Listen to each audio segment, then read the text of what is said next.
Mesdames, Mesdemoiselles, Messieurs, bonsoir. Bienvenue pour cette séance de clôture, finalement, de cette journée de l'Université de la Terre 2013 qui nous a fait voyager depuis ce matin et qui va nous emmener maintenant sur les rivages de la science.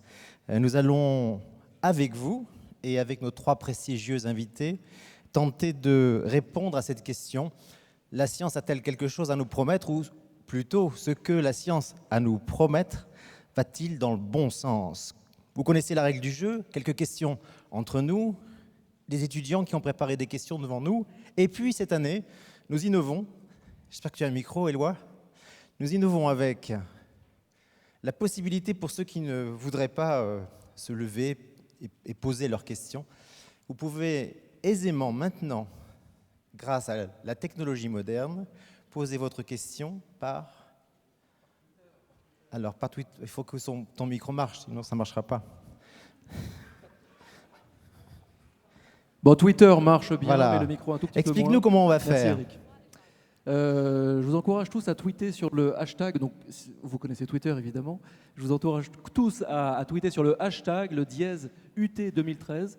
Nous augmentons cette université depuis ce matin et nous essayons de donner du relief à tout le monde, à toute cette université, à tout ce qui se passe pour propager, pour s'emparer, pour faire rayonner tous les messages et toutes les conférences. Donc tweetez, partagez avec vos communautés, avec vos amis, avec le monde entier. En gros, le monde entier est ici avec toi, Eric. C'est formidable.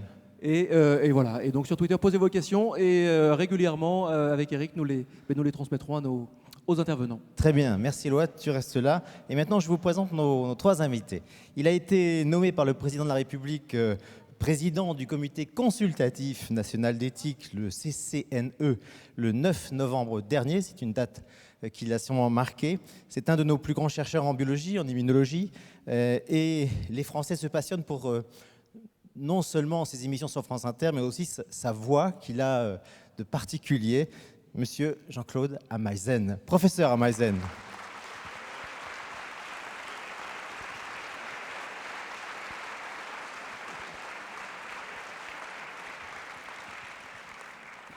Lui aussi raconte l'espace, il raconte les sciences de l'espace avec passion. Il est astronome, astrophysicien, et il a été célèbre pour avoir découvert les anneaux de Saturne et même, sur cette planète, les arcs, auxquels il a donné des noms d'ailleurs, de liberté, égalité, fraternité. Mesdames et messieurs, je vous demande d'accueillir le professeur André Braic.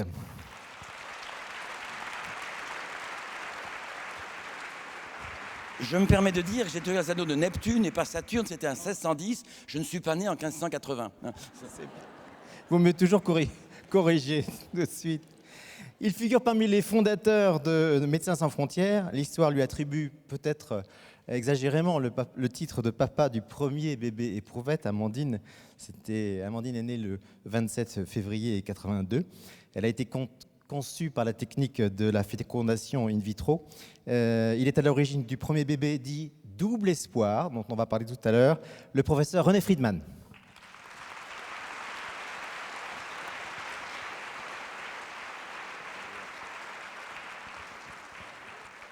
Bonsoir à tous les trois.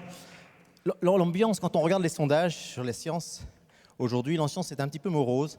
Les Français ne feraient plus confiance ou plus autant confiance aux blouses blanches qu'avant. Vous allez nous dire si c'est vrai ou si c'est faux. En tout cas, la crise que nous traversons nous promet-elle un meilleur avenir grâce aux sciences? Voilà une question qui se rapproche à celle du débat. Au fond, cette première question, je vais vous la poser à tous les trois d'abord. Qu'est-ce que la science a à nous promettre de positif demain, après-demain ou encore plus tard? Je commence par André Braic. Oh, ma réponse peut être très brève, j'ai envie de vous dire tout. Alors je peux peut-être développer en quelques mots. La science est complètement inconnue de la plupart des gens. Quand vous vous levez le matin, que vous prenez un avion, prenez une voiture, vous allez à l'hôpital, vous téléphonez, prenez un ordinateur, etc., tous ces actes, vos parents et vos grands-parents ne le faisaient pas. Et tout ce que nous fréquentons chaque jour est le stade de découverte relativement récente. Autrement dit, notre vie a totalement basculé par les conséquences de la science. L'hôpital, on vous soigne d'une manière qu'on ne savait pas faire il y a un siècle ou deux, etc. Et à côté de cela, Tous les gens qui ont quelque pouvoir de décision dans le pays ignorent totalement ce qu'est la science. Prenez l'ensemble des présidents de la République, l'ensemble des ministres, l'ensemble des sénateurs, l'ensemble des députés, l'ensemble des capitaines d'industrie, l'ensemble des directeurs des chaînes de journaux, l'ensemble des directeurs des chaînes de télévision. Aucune de ces personnes, souvent très intelligentes, n'a jamais fréquenté le monde de la recherche. Ce qui fait qu'il y a un hiatus total, complet. La télévision vous donne des problèmes un peu idiots, la science est absente. Et donc, d'une certaine manière, ce qui me paraît important, c'est la culture scientifique. J'en veux encore à Napoléon III qui a séparé les lettres et les sciences, qui vous donnent des gens qui disent « moi les maths j'y comprends rien » et d'autres qui font 3 fautes de français par ligne. Pour moi la culture est un tout. C'est la musique, c'est la peinture, c'est la sculpture, c'est aussi la culture scientifique. C'est-à-dire une manière de raisonner, une manière de comprendre le monde, une manière d'aborder les problèmes. Et que peut nous apporter la science? Des découvertes, oui. Un certain progrès, oui. Mais pour moi, le plus important, c'est une certaine démarche dans la vie. Par exemple, nous plaignons de violence. Tout le monde sait que la violence n'est pas la fille de la pauvreté. La violence est la fille de l'inculture. Et mes quelques expériences dans des populations qui posent quelques problèmes dans certaines banlieues montrent quand on parle de l'aventure scientifique à ces jeunes, ils sont émerveillés. Donc moi j'ai toujours dit en général au président de la République quand je les rencontre que quand ils ont des problèmes dans les banlieues, qu'ils envoient d'abord les astronomes, la police, après. Et donc je pense que la culture est essentielle. Et je veux dire autre chose. On parle du chômage. Le chômage, c'est pas en faisant des chemises à bon marché qu'on ajoutera. C'est en faisant de l'initiative, de l'innovation. Là, la science a quelque chose à apporter.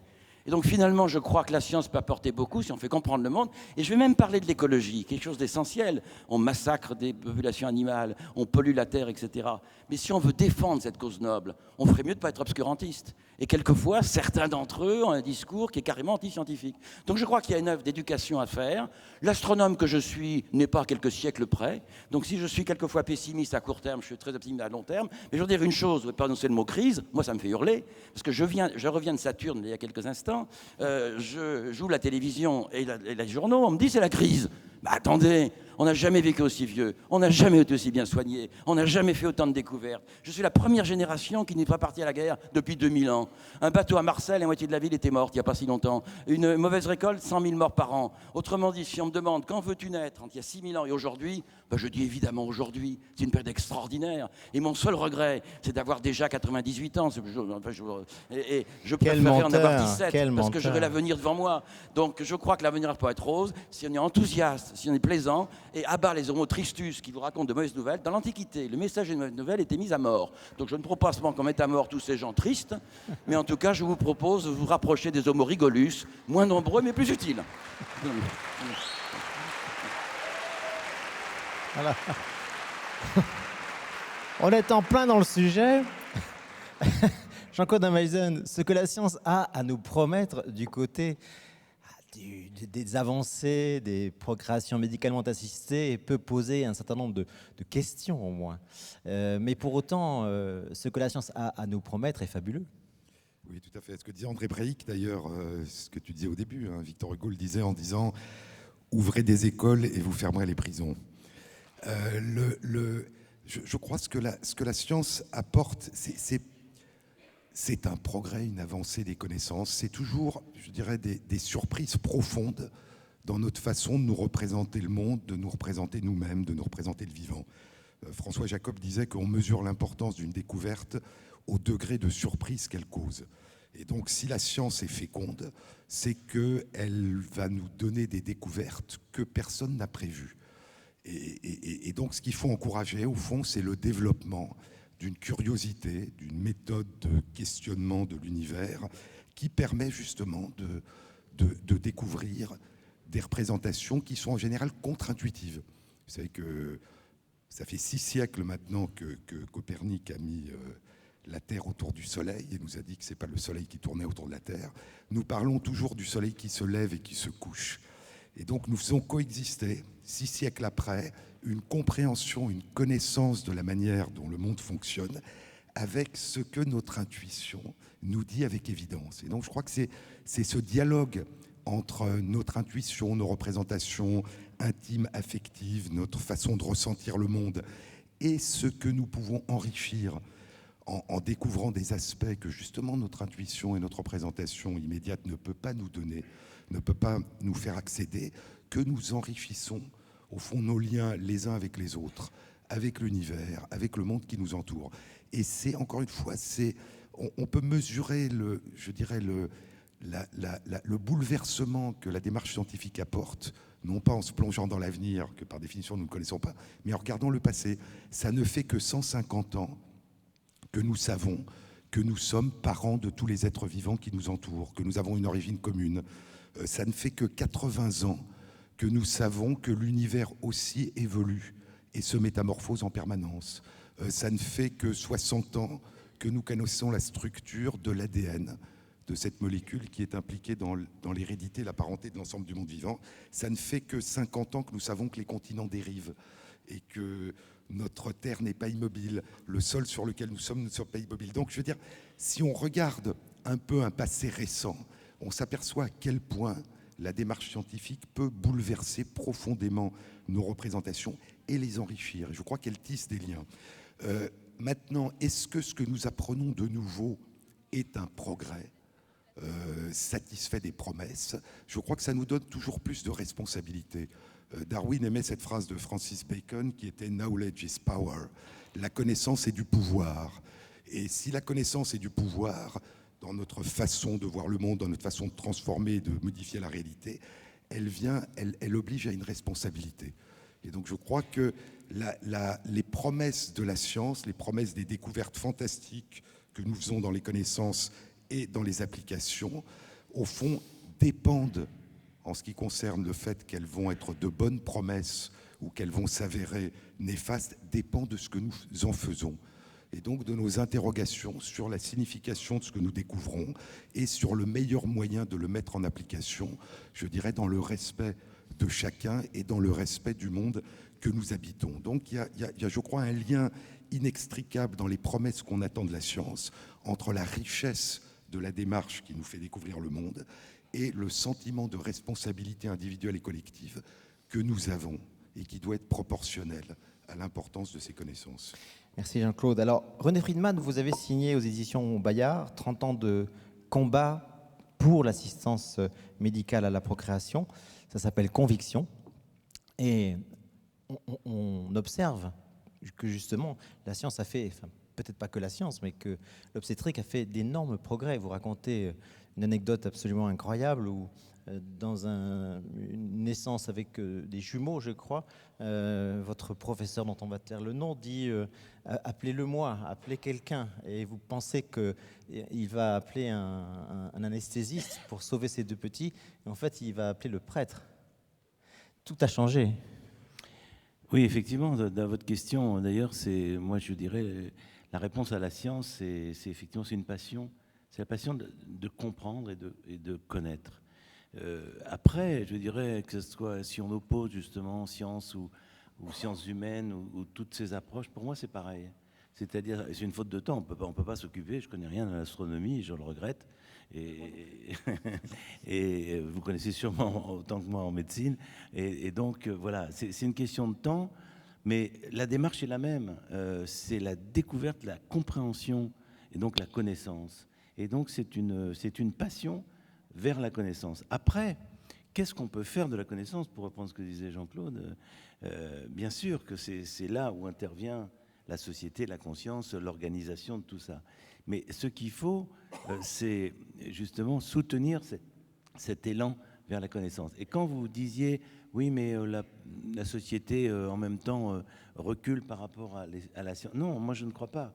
Je crois qu'elle recule par rapport aux applications qui pourraient être faites et aux difficultés que cela représente. Et peut-être au manque de contrôle et au manque de démocratie de ce que l'on sait faire du nouveau savoir que l'on vient d'acquérir. C'est ça qui est en jeu. Et ça fait peur et ça fait faire un mouvement de recul. Mais non, c'est pas possible.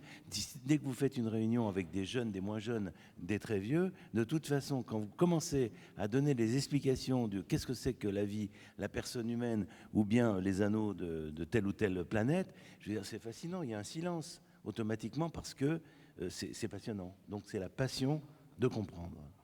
Alors dans ce qu'il reste à découvrir, John Maddox en avait fait un livre dans les années 2000. C'était un résumé de tout ce qu'il reste à découvrir. Vous voyez, ça fait 600 pages. Énormément de choses à faire. Donc la science a encore à nous promettre. Je reviens vers vous, André Braic. On dit la science spatiale a un peu ralenti. Est-ce que la science de l'espace, la découverte spatiale, n'a pas freiné un petit peu ces dernières années? Est-ce qu'on n'a pas envie de l'accélérer, d'aller voir plus loin, de continuer la conquête spatiale? Non, ce qui vous donne le sentiment d'un coup de frein, c'est d'une part quelques restrictions budgétaires, parce que des gouvernements ignorants considèrent la recherche comme un ajustement budgétaire, ce qui est idiot, puisque l'échelle de temps de la politique et la prochaine élection n'a rien à voir avec l'échelle de temps de la science, qui est sur des dizaines d'années.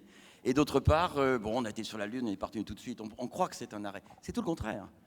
Si vous regardez l'histoire des sciences, je dirais il y a 3 moments miraculeux. Il y a le miracle grec, il y a 2500 ans, la pensée rationnelle. Il y a la renaissance scientifique, suivi du siècle des Lumières, du monde industriel. Vous vous demandez pourquoi l'Europe occidentale était très légèrement en avance sur la Chine, les mondes arabes ou l'Inde. On n'est pas plus intelligent, mais on a bénéficié de son merveilleux renaissance scientifique grâce à un chef d'État qui s'appelait Frédéric II, roi du Danemark, qui a consacré 5% du produit national brut de son pays à la construction d'un seul observatoire. C'était derrière Kepler, Galilée, Tycho Brahe, etc. Autrement dit, dans ce mouvement, qu'est-ce que nous vivons actuellement, une période extraordinaire, c'est que l'homme qui est né sur Terre, la Terre est le berceau de l'humanité, mais après tout, un enfant n'est pas forcément qu'on a vu dans son berceau, eh bien l'homme commence à sortir de la Terre. Et quand vous sortez de la Terre, que vous allez au-delà de l'atmosphère, vous voyez 2 choses. Vous visitez des planètes, et ces planètes qui étaient des points de lumière dans le ciel, sur lesquels on ignorait tout il y a encore 20 ou 30 ans, sont devenus des monstres à part entière, avec des volcans, des geysers, des vallées, des montagnes, des lacs, et plein de choses, et qui en fait nous permettent de mieux connaître la Terre. On connaît la Terre en la comparant aux autres planètes. Premier point. Et deuxième point, en allant au-delà de l'atmosphère, nous avons des rayonnements, rayons gamma, rayons X, rayons ultraviolets, tous ces rayonnements que nos yeux ne voient pas et que l'atmosphère arrête, sinon on serait mort. Eh bien, nous voyons un univers qui ne ressemble pas du tout à celui que donnent nos yeux, qui est un univers serein, calme, etc. Mais l'univers vraiment de tous ces rayonnements, il est changeant, il est bouillonnant, c'est tous les soirs le 14 juillet. Autrement dit, vous avez compris qu'actuellement, nous sommes sortis du voile de l'atmosphère. Nous avons déchiré ce voile, et chacun sait que dans la vie, quand on retire un voile, on fait un progrès. Et donc, dans cette histoire-là, il restera dans l'histoire du monde que nous vivons une période extraordinaire où l'espace, ça commence. Dites-vous que la Terre, depuis 4000 ans qu'on la visite, on la connaît encore de manière incomplète. On connaît mal le fond des océans, on connaît mal l'Antarctique, on connaît mal les zones les plus arides, on connaît mal le sommet des montagnes. Il reste encore des milliers d'années de travail. Eh bien, des corps comme la Terre, il y a 8 planètes dans le système solaire, des satellites, il y en a actuellement, nous en connaissons 160, des petits corps style comètes, astéroïdes, nous en connaissons 1000 milliards.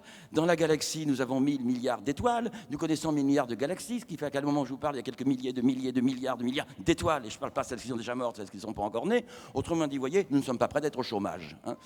C'est bien, et donc, bien. En fait, ça commence maintenant, et dans les livres d'histoire, si on n'a pas été assez fou pour s'autodétruire, dans les livres d'histoire du futur, on dira quelle chance ils avaient de vivre en fin XXe siècle, début du XXIe. C'est là où tout commençait. Et l'aventure commence. Alors, la vitesse à laquelle ça se passe, ça va dépendre comment dirais-je, des décisions politiques. C'est pour ça que je pense qu'il y a un effort de culture, d'éducation à faire qui est essentiel. Et j'ai juste un petit mot pour de la science, de ceux qui ont peur de la science.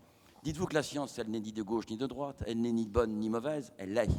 Si vous prenez un marteau, avec un marteau, vous pouvez tuer votre voisin, mais vous pouvez construire une maison. Si vous prenez une fusée, vous pouvez bombarder vos voisins, vous pouvez visiter les planètes. Autrement dit, ce qui compte, c'est ce que nous en faisons.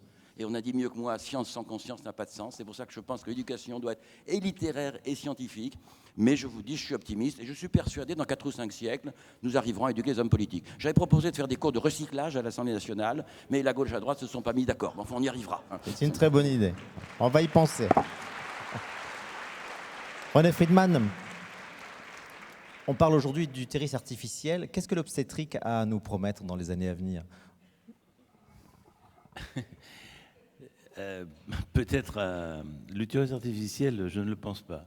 Pour parler clair, justement, je ne pense pas d'une part que ça soit possible avant peut-être 4-5 siècles, on se retrouvera pour en discuter. Oui. Mais par contre, ce qu'on essaye de faire, c'est d'éviter les souffrances pour les femmes, les souffrances pour les enfants, je dirais, c'est-à-dire d'éviter les anomalies qui seraient détectables et au mieux traitables, bien entendu. Hein, c'est ce qu'on cherche. Tout médecin cherche à traiter, à soigner. Mais simplement, c'est ça, je dirais. Alors après, on rentre dans les... Je ne sais pas exactement qu'est-ce que vous vouliez dire, mais sécurité de la naissance, parce qu'il y a encore trop de complications, il y a encore trop de douleurs, il y a encore trop, effectivement, d'anomalies, de comprendre pourquoi, d'ailleurs, il peut y avoir ces anomalies. Donc sécurité, mais humanité. C'est-à-dire que justement, combiner l'assistance technique qui peut être nécessaire, pas forcément obligatoire pour tout le monde d'ailleurs, il faut savoir s'en détacher, mais quoi qu'il en soit, compliqué, pas compliqué, on peut toujours amener de l'humanité et de la compassion et de la compréhension, je dirais, avec des éléments de surveillance. Vous savez, on voit toujours toutes les découvertes que l'on a faites, elles ont des côtés positifs et des côtés négatifs, puisque à chaque fois, que ce soit le chemin de fer et la pollution, que ce soit l'énergie atomique et ses conséquences nucléaires de guerre, la PMA qui pourrait être aussi utilisée pour d'autres choses, à chaque fois, c'est toujours pareil. Et c'est pour ça que je distingue toujours la compréhension des phénomènes et leur application. Et pour votre question, ce qui concerne la naissance, qui reste la grande émotion de la vie, je dirais sans cesse renouvelée, sans cesse vécue, nous avons à ce moment-là la possibilité d'intervenir et de donner donc une humanité et peut-être, je dirais, une amélioration justement des risques médicaux que nous connaissons. Alors vous avez un point commun avec Jean-Claude Ameisen. Ah, il y a des femmes un peu dites. C'est que vous êtes tous toutes barbues. C'est que vous êtes tous les deux membres du Conseil consultatif national d'éthique. Vous avez été. Moi, j'ai Qu'est-ce que été, c'est oui. que cette scène? J'ai été à la période où il y avait des grandes barbes. Oui. Je sais pas ce qu'on doit faire là. Continue. Vous voulez dire quelque chose? Je sais pas, je vois pas grand-chose. Bon, alors, si Éloi veut bien poser la question des tweets, ça serait très intéressant. Oui, tout à fait. Alors, quelques questions déjà. Merci, mademoiselle. Merci, madame. Il y a pas mal de réactions, pas mal de commentaires. L'homo régolus, évidemment, enflamme Twitter.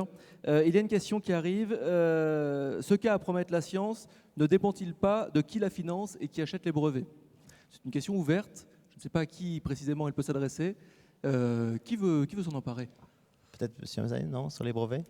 Messieurs, messieurs. Avez-vous l'autorisation de parler? Vous la prenez, quoi?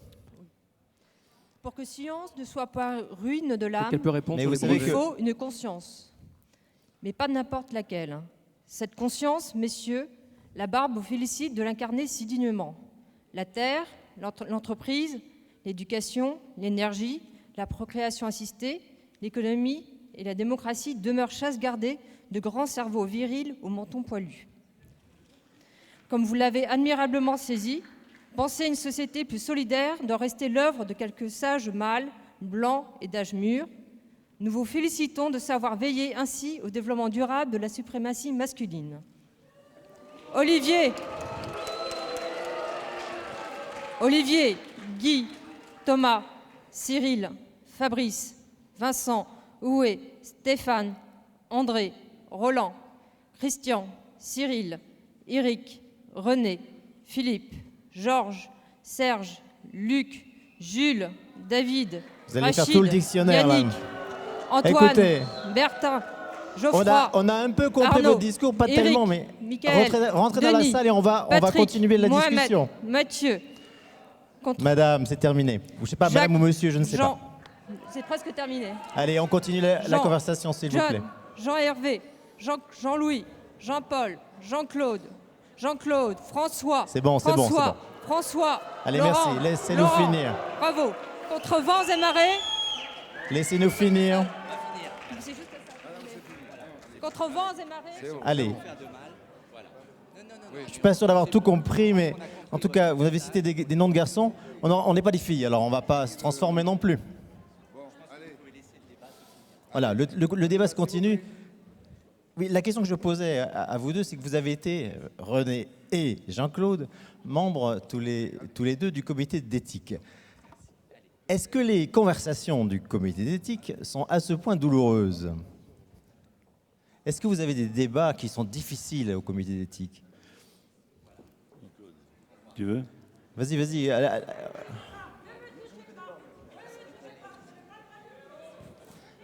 On continue le débat, s'il vous plaît. Merci, on vous a... C'est dommage que le message que vous vouliez passer ne soit pas clair. Oui, c'est vrai, je n'ai pas compris non plus. Twitter Je ne trouve. semble pas avoir bien compris le message. Hein. Allez. Au revoir. 99,7% des experts invités à ce colloque sont des experts masculins. Nous avons compris, mais si vous voulez, ça. dans la recherche, moi ce que j'ai envie de dire, pour répondre à votre question, actuellement 80% des médecins qui font de l'obstétrique et de la recherche en reproduction sont des femmes. Le changement, je dirais, est radical dans une profession qui comprend, par exemple, de la chirurgie, qui comprend de la reproduction. Vous devriez plutôt tenir compte de ce changement qui est peut-être pas assez rapide, mais qui est réel.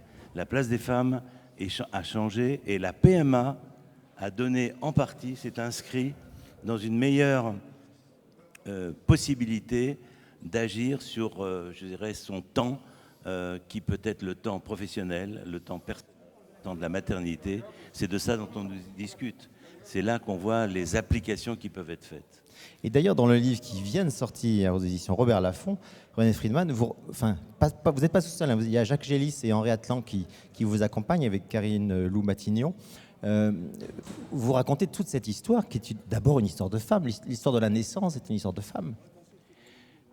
Je dirais que oui, c'est une histoire, bien sûr, en premier lieu de femme, mais vous savez, le changement de l'attitude de la femme vis-à-vis de la possibilité d'avoir un enfant quand elle le veut, autant que possible, ça a aussi changé complètement la société et l'homme. C'est-à-dire que la position de l'homme, du coup, en contre-coup, a aussi évolué. Et c'est là où c'est intéressant, c'est qu'aujourd'hui, qu'est-ce qui se passe? Oui, c'est vrai, on peut faire des grossesses tardivement. Oui, c'est vrai, on peut, si vous voulez, dissocier. Un enfant peut avoir une mère d'origine génétique, une mère qui porte et une mère qui va élever. Un homme qui va donner son sperme, un homme qui va, je dirais, élever l'enfant. Cette maternité, cette parentalité a suivi finalement l'évolution de la société. C'est pas elle qui a créé le fait qu'on désire des enfants plus tardivement qu'auparavant, ou bien qu'il y a, je dirais, plus de changements de couple dans la vie de notre société. Donc, c'est toujours intéressant de voir que telle ou telle découverte, encore une fois, peut être adaptée à l'évolution de la société. C'est toujours ce lien qui me semble capital, c'est toujours découverte et qu'est-ce qu'on en fait. Et on va en faire en même temps qu'évolue la société. Question d'un étudiant, je crois que vous travaillez à Centrale Paris. Oui, bonjour, je m'appelle Artemis Tiamosi, j'ai fini Centrale Paris, je suis en thèse en biotechnologie. Et ma question est très rapide, très simple. C'est en gros la part du constat que les diplômés de médecine prêtent un serment, le serment d'Hippocrate, qui varie un peu de forme d'une école à l'autre. Mais la question serait, est-ce que vous pensez que de manière générale, les ingénieurs et les scientifiques devraient prêter, même si c'est que symbolique, un serment, une sorte de serment d'Hippocrate? Et qu'est-ce que vous metteriez dans un tel serment? Jean-Claude. Merci. Vous posiez une question sur le CCNE, sur la difficulté. Aussi. Je vais vous répondre sur la difficulté des discussions. Les discussions sont toujours difficiles, c'est évident, mais sont toujours réflexives, sont toujours complexes, et elles reposent sur la diversité des personnes qui y participent. Et donc l'idée, c'est l'idée de base qui a présidé à la naissance, à la création du comité consultatif il y a 30 ans, qui était le premier comité de ce type créé au monde, c'est que lorsqu'on veut réfléchir à une question qui est importante par les applications auxquelles elle peut donner lieu, il est important que l'expertise soit présente, mais que l'expertise soit dépassée. L'idée, c'est que l'expertise est nécessaire, mais insuffisante. Et donc, lorsque les questions qui sont débattues sont des questions médicales ou biologiques, eh bien, il faut que des personnes qui ne sont ni biologistes ni médecins, ce qui est le cas de la majorité des membres du comité, participent à la question. Donc, quand les enjeux sont véritablement des enjeux humains, des enjeux des respects de la personne, des enjeux de respect des droits, il faut dépasser l'expertise. D'où l'importance de la diversité. Je reviendrai à ces jeunes femmes qui étaient présentes sur la tribune. C'est vrai que la parité, dans toutes les instances, est une des bases de la diversité. C'est-à-dire qu'il faut, si on veut véritablement qu'une réflexion soit large, que toutes les particularités, toutes les singularités puissent participer à l'élaboration de la réflexion. Donc je crois que c'est quelque chose d'important, et c'est vrai que dans notre société, nous avons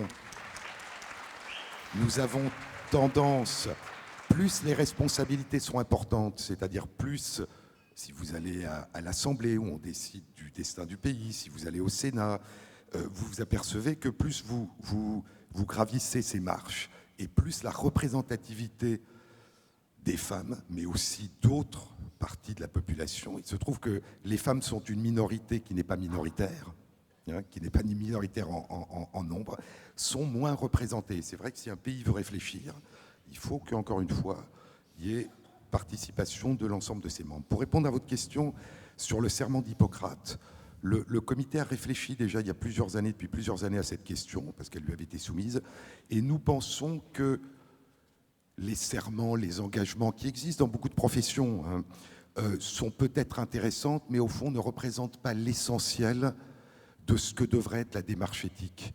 Et de la même façon que la recherche scientifique est une aventure qui remet en permanence en question les connaissances acquises, à la recherche de connaissances nouvelles, nous pensons que l'engagement éthique, c'est l'engagement à participer à une réflexion sur les implications de sa profession, qui nécessite plus peut-être l'existence d'instances, de lieux dans lesquels la réflexion peut se développer, que simplement un engagement qui serait pris de manière un peu symbolique, sans qu'il soit suivi par une démarche d'élaboration et de questionnement dans le domaine éthique. Donc, autant nous pensons que le serment d'Hippocrate, avec tout l'intérêt qu'il a, n'est pas forcément un modèle pour l'engagement éthique dans toutes les professions, autant nous pensons qu'il est un peu étrange, en tout cas je le pense personnellement, que dans le domaine de l'éthique biomédicale, de la réflexion biomédicale, depuis maintenant plus de 60 ans, depuis 1947, depuis le Code Nuremberg, on ait estimé essentiel que les questions importantes dans le domaine biomédical soient réfléchies dans des assemblées justement qui dépassent l'expertise biomédicale, autant dans beaucoup d'autres professions, on pense que l'expertise scientifique se substitue ou tient lieu de réflexion éthique.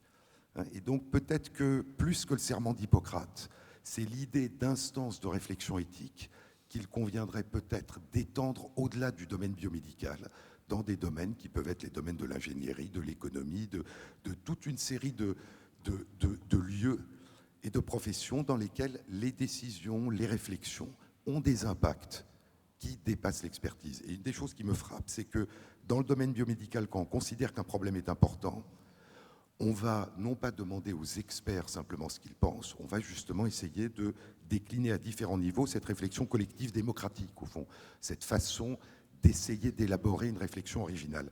Dans d'autres domaines, on va faire appel à des experts. Et donc, qu'il s'agisse de l'économie, qu'il s'agisse du nucléaire, qu'il s'agisse du climat, on a tendance à penser que l'expertise scientifique suffit pour élaborer une conduite, et non pas qu'elle est simplement la base indispensable à l'élaboration d'une réflexion qui la dépasse. Donc je crois que c'est ces instances, ces lieux, ces modes de réflexion éthique qui conviendraient peut-être d'étendre à d'autres réflexions, plus que simplement un engagement ou un serment. Oui, avec un nouveau lieu qui est Internet, et peut-être on va donner le micro à Éloi pour qu'il nous dise comment vous intervenez là-dessus. Mais par exemple, votre dernier avis, le numéro 120, est disponible sur Internet. Il fait 35-37 pages, je crois. Il est tout à fait facile de le lire. Et il y a même, je crois, dans les dernières pages, un index, enfin un glossaire qui permet de faire cet effort de pédagogie. Alors, ce que vous dites est intéressant. Depuis, donc le comité a 30 ans, c'est le 120e avis que nous avons rendu jeudi dernier. L'ensemble de ces 120 avis est disponible sur le net. Si vous tapez sur Google CCNE pour Comité consultatif national d'éthique. Mais il y a l'information et puis il y a l'élaboration d'une réflexion collective. Et je crois que les deux sont importants. Un des rôles essentiels du comité, je pense, n'est pas simplement de faire état de sa réflexion, c'est de permettre à la société d'élaborer cette réflexion. Donc c'est plus, encore une fois, que de se substituer à une réflexion de la société, c'est de donner les éléments qui permettent au mieux, en tout cas c'est ce qu'on essaye de faire, à la société elle-même de continuer à réfléchir et puis ensuite démocratiquement de décider ce qu'il convient de faire. Retour au tweet. Oui. Oui, je reviens sur la question posée tout à l'heure, la question de Krabuck, qui est donc dans la salle et qui pose sa question sur Twitter, sur le hashtag UT2013. Ce cas à promettre la science ne dépend-il pas de qui la finance et qui achète les brevets? Alors, Donc tu as on en parlé revient tellement- à une sorte de privatisation de la science. Repose la question doucement qu'on n'a pas entendu Ah. d'ici. Ce cas à promettre la science ne dépend-il pas de qui la finance et qui achète les brevets? Alors, déjà, dans ce qu'on appelle la science, il n'y a pas la science, il y a des sciences. Par exemple, les développements tout à fait extraordinaires des sciences mathématiques ne dépendent pas fondamentalement de qui les finance et qui achète les brevets.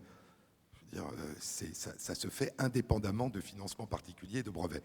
Il y a des domaines scientifiques dans lesquels les investissements sont extrêmement importants.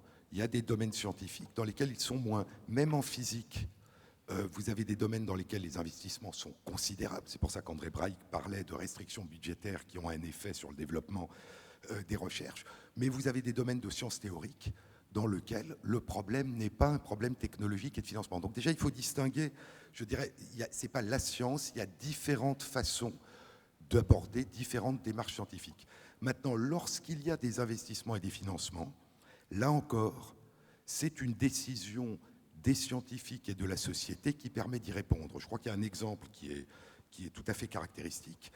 Lorsqu'il a été question de séquencer, lorsque la technologie, les avancées de la technologie ont permis de penser qu'on allait pouvoir séquencer le génome humain, il y a une quinzaine d'années, vous avez des entreprises privées qui ont commencé à séquencer le génome humain en voulant déposer des brevets pour pouvoir en fait faire de l'argent avec les séquences qui auront été découvertes et les applications. Et puis vous avez eu parallèlement les institutions de recherche, les instituts nationaux de la santé des plus grands pays occidentaux qui se sont réunis, qui ont dépensé des sommes considérables. C'est intéressant de penser que le génome humain a été séquencé pour la première fois en 2003, il y a 10 ans. Ça a pris 10 ans et ça a coûté des milliards d'euros. Aujourd'hui, on séquence un génome entier pour 850 euros en un temps extrêmement réduit. Donc vous voyez, ce n'est pas une avancée scientifique, c'est une avancée technologique. Mais qu'ont fait les grands instituts de recherche des pays occidentaux lorsqu'ils sont lancés dans l'aventure du séquençage? Ils ont pris, les scientifiques et les organismes ont pris la décision de ne pas demander de brevets sur les séquences et de les publier sans les breveter. Quand vous publiez sans breveter, c'est dans le domaine public. Et à partir du moment où vous aviez en concurrence des entreprises privées, Craig Venter, Hazeltine aux États-Unis, et les instituts publics, et que les instituts publics publiaient sans breveter, eh bien, la valeur que pouvait avoir le brevet sur une séquence a commencé à devenir aléatoire. Et donc, les modalités de séquençage du génome humain ont conduit au fait qu'il y a eu une absence de brevet pris sur la majorité du génome humain. Donc, vous voyez que ça ne s'est pas fait tout seul. C'est né d'une réflexion, au fond, breveter ou ne pas breveter, c'est une réflexion éthique.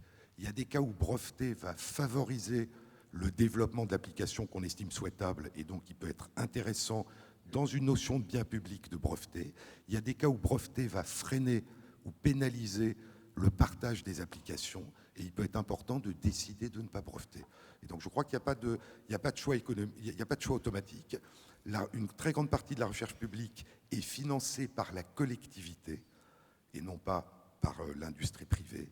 Et donc la collectivité doit réfléchir aux moyens par lesquels elle entend valoriser dans tous les sens du terme ces recherches qui vont naître, pas simplement les valoriser d'un point de vue économique dans un lieu donné, mais les valoriser au sens du partage humain. Et je crois que quand vous parlez des promesses de la science et de ses applications, au fond, les promesses des connaissances et les promesses de leurs applications ne valent en termes humains que s'ils sont partagés. Partager la connaissance et partager les applications pose des problèmes, même au niveau des publications scientifiques. Vous savez peut-être que dans le domaine biomédical, ce n'est pas vrai dans d'autres domaines scientifiques, la recherche publique financée par la collectivité était jusqu'à une période récente exclusivement disponible par l'intermédiaire de journaux privés à but lucratif. Et donc le paradoxe était que l'argent public crée des connaissances nouvelles, mais que vous ne pouviez lire les résultats de ces connaissances que si vous vous abonniez à des journaux très chers. Et donc là encore, un mouvement éthique parmi un certain nombre de scientifiques, de chercheurs dans le domaine biomédical il y a une quinzaine d'années, a amené à la naissance des premiers journaux gratuits, où c'était les chercheurs, les organismes de recherche qui payaient les frais de publication, qui sur le net ne sont pas très chers, et où tout le monde pouvait lire les résultats. Donc vous voyez que toutes ces questions d'articulation entre financement et partage des connaissances et des applications est quelque chose qui devrait être réfléchi et ne pas être fait de manière automatique parce qu'on pense qu'il n'y a pas d'autre façon de procéder. Partage des connaissances est un problème, ce qui est un peu étonnant. Partage des applications est un problème beaucoup plus considérable. Deux exemples, et ça c'est des promesses de la science et des applications de la science qui sont malheureusement pas tenues de manière tragique. L'OMS nous dit que 2 millions d'enfants meurent chaque année dans le monde, d'enfants de moins de 5 ans, de pneumonie, que nous avons les médicaments et les vaccins permettant de les prévenir. 2 millions de personnes meurent chaque année dans le monde de sida dans les pays pauvres, alors que nous avons les médicaments permettant de prévenir cette mortalité prématurée. Et donc vous voyez que là, ce n'est pas un problème de frontières de connaissances et de frontières de développement des applications, c'est une frontière du partage, de l'accès aux promesses du développement scientifique, qui est fonction cette fois d'inégalités socio-économiques et territoriales dans le monde. René Friedman, vous évoquez dans votre livre Conviction toute une série de progrès énormes dans les services obstétriques. De progrès énormes dans les services obstétriques. Oui, évidemment, si vous voulez, on se pose toujours la même question, finalement. Quand est-ce qu'on devient une personne humaine, c'est une des questions quand même fondamentales, non pas le début de la vie, qu'on commence à avoir à différentes échelles, moléculaires, nano, atomes, mais quand même, qu'est-ce que c'est que la personne humaine? Et à partir de là, je dirais, vous le savez, il y a beaucoup de convictions philosophiques qui interviennent, qui disent que c'est dès la fécondation, c'est dès le moment de l'implantation, c'est dès la création du système nerveux, c'est dès la relation possible. Donc c'est une question de savoir si la personne se constitue, je veux dire, progressivement ou si elle s'est donnée une fois pour toutes. Et on est plutôt dans une tendance à considérer que on devient de plus en plus humain et de plus en plus une personne humaine au cours de la gestation. À partir de là, je dirais les progrès. Alors on peut se poser la question, est-ce qu'il y a progrès? C'est-à-dire que oui, quand on reste dans le cadre médical strict, c'est-à-dire qu'on n'arrive pas à faire quelque chose qui est du domaine de la vie, qui est par exemple de se reproduire. Et donc la médecine intervient par des voies un peu spéciales, qui a été celle de l'extériorisation de la fécondation et puis de la connaissance de ce qui était inconnu jusqu'à présent. Donc ça, c'est vrai qu'il y a comme ça une possibilité de vision qui est quelque chose de nouveau.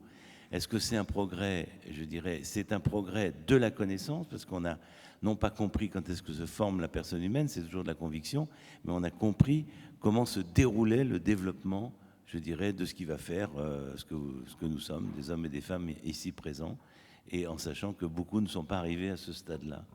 Donc de cette connaissance et de ce point-là, ce sera un progrès si on y aboutit sans utiliser d'autres personnes à ses propres fins, sans martyriser des enfants en les désignant comme des projets de droit à l'enfant, inclus dans un droit à l'enfant.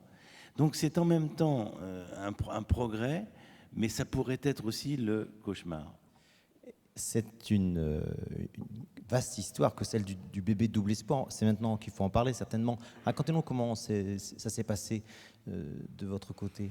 Le double espoir, c'est une histoire. Voilà, on est parti pour traiter donc la fécondation in vitro, enfin proposer la fécondation in vitro pour des couples qui étaient infertiles. Puis on s'est rendu compte que lorsqu'on avait l'embryon sous les yeux au microscope, on pouvait en fin de compte prélever une cellule pour connaître son statut génétique. Donc c'est déjà, on peut s'arrêter une seconde parce que ça reste quand même prodigieux. C'est-à-dire qu'on n'est pas dans le marc de café, on est dans le fait qu'une cellule, analysée par les techniques de biologie moléculaire, permette de savoir à peu près à coup sûr telle ou telle caractéristique génétique, non pas l'intelligence ou ceci, mais telle ou telle caractéristique d'une maladie génétique. À partir de là, je dirais, il est évident que des couples qui ont un risque de transmission d'une maladie particulièrement grave, je dirais d'origine génétique, se sont adressés à la fécondation in vitro pour que l'on puisse regarder parmi les embryons au laboratoire ceux qui étaient indemnes de la maladie pour ne pas répéter le cycle du destin non maîtrisé. À partir de là, il y a eu effectivement une situation où des familles avaient des enfants qui étaient atteints de la maladie, particulièrement des maladies du sang, et pour guérir ces enfants, il fallait que l'on puisse réaliser une greffe de moelle à partir, ou une greffe de cellules souches qui sont dans le sang du cordon, qui pourraient renouveler leur situation. Et donc, des parents pouvaient penser, concevoir naturellement un enfant qui ne soit pas atteint et qui soit aussi compatible au point de vue tissulaire, parce que ça c'est la science de l'immunologie, du rejet ou pas des cellules d'origine, je dirais, différentes que les siennes. En un mot, ce qui a été possible, ça a été pour un couple qui a un risque de transmission d'une maladie génétique et qui a 1 ou 2 enfants atteints de la maladie et qui ne trouvent pas de solution pour leur traitement, parce qu'il n'y a pas de cellules compatibles disponibles, on peut à ce moment-là, avec les embryons, les étudier, ne transférer dans l'utérus que des embryons qui sont indemnes de maladie. Ça, c'est le premier espoir. Ça, c'est la première chose, premier espoir. Et deuxième espoir, parmi ceux-ci, ceux qui peuvent être compatibles, c'est-à-dire qu'au moment de la naissance, on va prendre le sang du cordon et on va, au lieu de le jeter, on va le conserver et pouvoir ainsi injecter ces cellules et soigner l'aîné ou les aînés, je dirais, de cet enfant.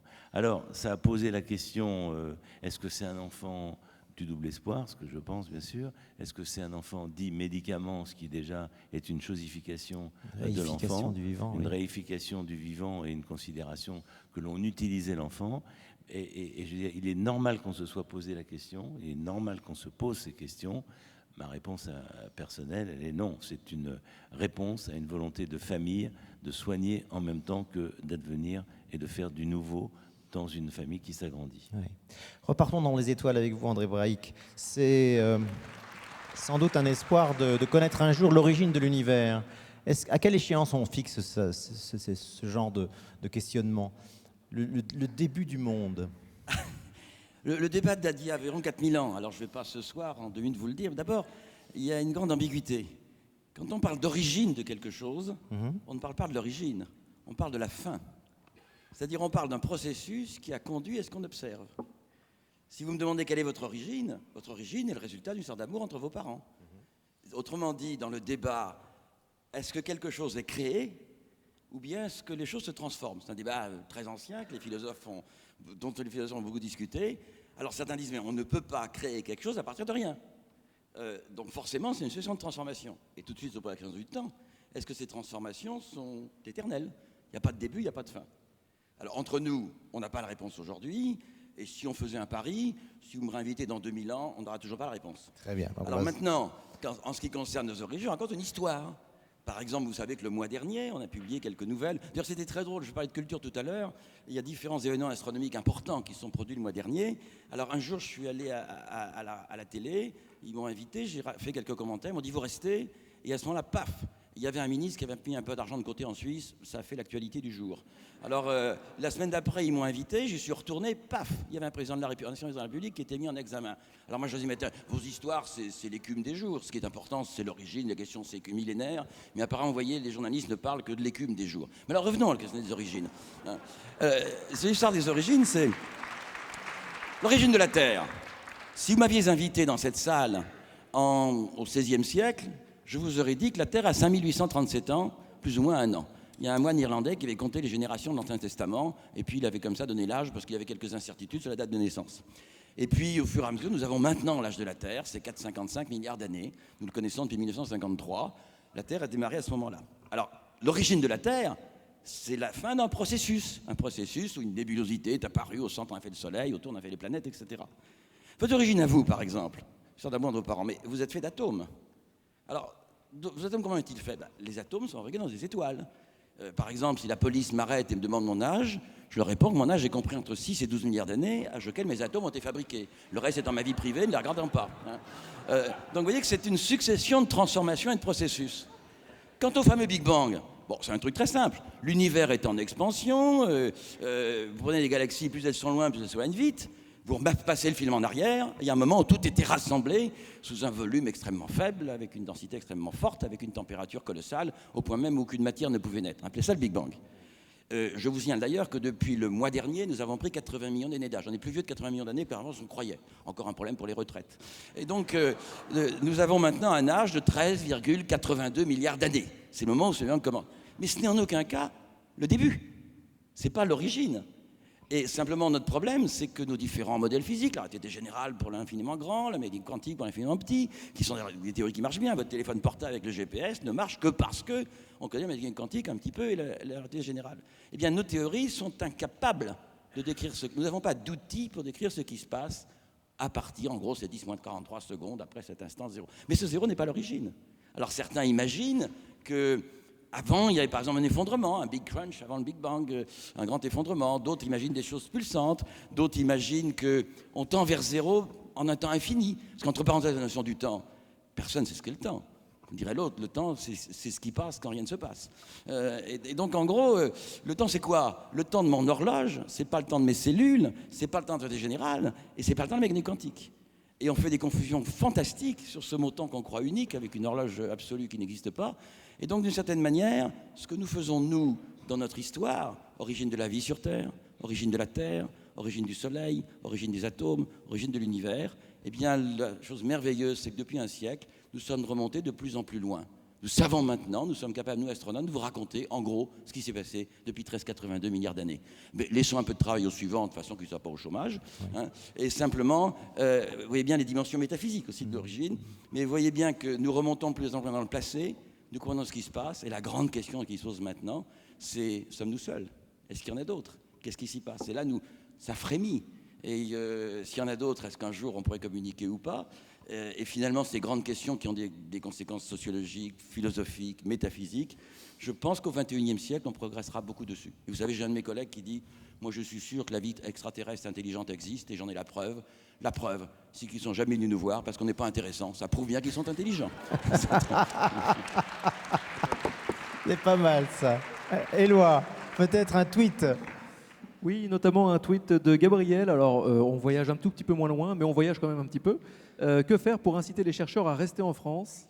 Et pourquoi les labos doivent être rentables à tout prix? Alors, ce sont deux questions en une. On va peut-être commencer. Première, que faire pour inciter les chercheurs à rester en France? Une vraie question. J'ai envie de signer quelque chose, c'est que la France est un pays qui a un système d'éducation de qualité. On pourrait l'améliorer, mais de grande qualité. La France fait un enseignement gratuit. C'est gratuit d'aller à l'école communale, d'aller au lycée, d'aller à l'université. Les meilleurs étudiants français, souvent, n'ont pas d'avenir. Qu'est-ce qu'ils font? Ils partent en postdoc, où ils sont très bien payés, aux États-Unis, en Allemagne, en Angleterre ou en Chine. Autrement dit, la France, au jour le merveilleux, où elle finance avec beaucoup d'argent l'étude des jeunes, qui ensuite vont enrichir la recherche américaine, chinoise ou allemande. Donc on est très généreux. Et ma suggestion, c'est que si on profitait un peu de l'éducation qu'on a donnée pour que nos jeunes chercheurs apportent leur recherche à la France. C'est une suggestion que je fais. Autrement dit, quand vous avez des jeunes qui ont fait, je ne sais pas, des écoles normales, polytechniques, je ne sais pas quoi, enfin différentes écoles, machin, ils ont passé une thèse, ils sont à bac plus 12, il y a 20 candidats, il y a un poste, il y en a un qui passe, et bien on lui offre généreusement, pour un poste d'enseignant à Paris, le SMIC plus 1%. Ce qui fait dire qu'il ne veut pas se loger à Paris avec sa famille. Bon, j'imagine, j'adore les sportifs, les chanteurs, etc. et tout, mais je propose que les chercheurs soient payés correctement, surtout les jeunes chercheurs, pas les vieux machins comme moi, mais les jeunes chercheurs. Et la France peut profiter de toute cette éducation qu'elle a donnée. Là, on marche à l'envers. Mais à nouveau, ces hommes politiques, qui sont des gens de bonne volonté, ne connaissent pas le monde de la recherche. Et donc, vous savez, à l'époque de Louis XIV, les scientifiques avaient la parole. Sous la Seconde République, François Arago était un ministre important. Sous la Troisième République, Jean Perrin était un homme important. Donc, je rêve qu'un jour, le ministre de la Recherche soit quelqu'un qui connaît un peu le sujet. Allez, Jean-Claude, là-dessus. Je suis tout à fait d'accord avec ce que tu dis, mais je rajouterais une dimension. Un pays qui considère que la recherche est importante est un pays où il y a la possibilité de chercher et où il y a des chercheurs. Le fait que les chercheurs soient français ou soient des chercheurs étrangers attirés par les conditions de recherche en France et que les chercheurs français puissent être attirés par des conditions de recherche ailleurs ne pose pas un problème. Nous vivons en Europe. Et donc l'idée même, alors qu'est-ce qu'il faudrait faire? Garder les chercheurs en Europe, c'est une autre façon de poser la question. Donc je crois que la question c'est est-ce que nous pouvons, à l'échelle de notre pays et à l'échelle européenne, créer des conditions qui fassent que des chercheurs aient envie et la possibilité de chercher, qu'ils soient nés en France, qu'ils aient étudié en France ou qu'ils aient étudié dans d'autres pays. Et les pays d'ailleurs, comme les États-Unis où la recherche est riche depuis plusieurs dizaines d'années sont des pays qui accueillent des chercheurs venant du monde entier. Il y a des chercheurs américains qui cherchent aux États-Unis, il y a des chercheurs qui viennent de partout. Et en général, d'ailleurs, dans les pays où, je dirais, où les sciences, mais aussi les arts, la France accueillait Léonard de Vinci parce que la France était un centre artistique, de création artistique. Donc je crois que c'est cette ambition qu'il faut avoir, que notre pays soit un pays dans lequel le développement de la culture, le développement des arts, le développement des sciences soit favorisé. Et à ce moment, toutes les personnes qui ont envie de pratiquer ces activités le feront dans notre pays, tout en bougeant. Parce qu'on estime aussi que, je veux dire, véritablement, s'investir dans une recherche internationale demande, au cours de sa vie, de bouger, d'aller la faire dans beaucoup d'endroits. Et la question est plus, est-ce que nous voulons que notre pays soit l'un de ces endroits où la recherche fleurit, où les chercheurs viennent et vont, ou est-ce que c'est un pays d'où les chercheurs partent et où personne ne vient? René Friedman, vous vouliez ajouter quelque chose?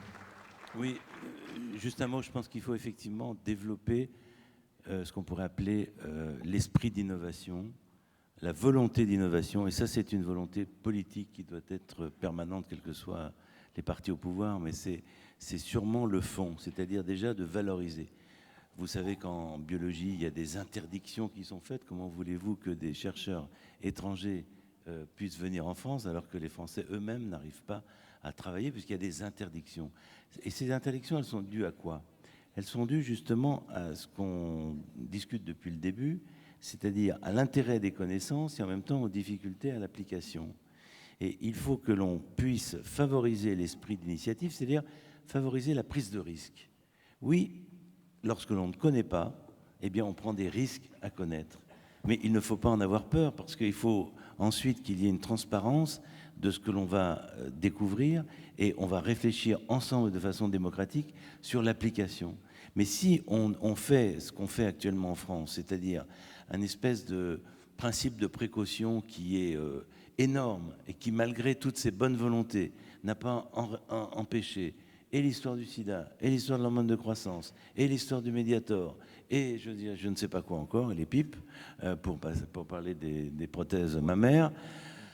Je veux dire, on voit bien, si vous voulez, que cette volonté de contrôler, qui est de préserver pour les politiques des risques à eux, ne sont pas ce que souhaitent les scientifiques, c'est-à-dire non pas de faire tout à bride abattue et je dirais non contrôlé, mais pouvoir en tous les cas avoir une initiation je dirais, à l'esprit de recherche, c'est-à-dire à l'esprit d'aventure. C'est une aventure, c'est une passion et une aventure.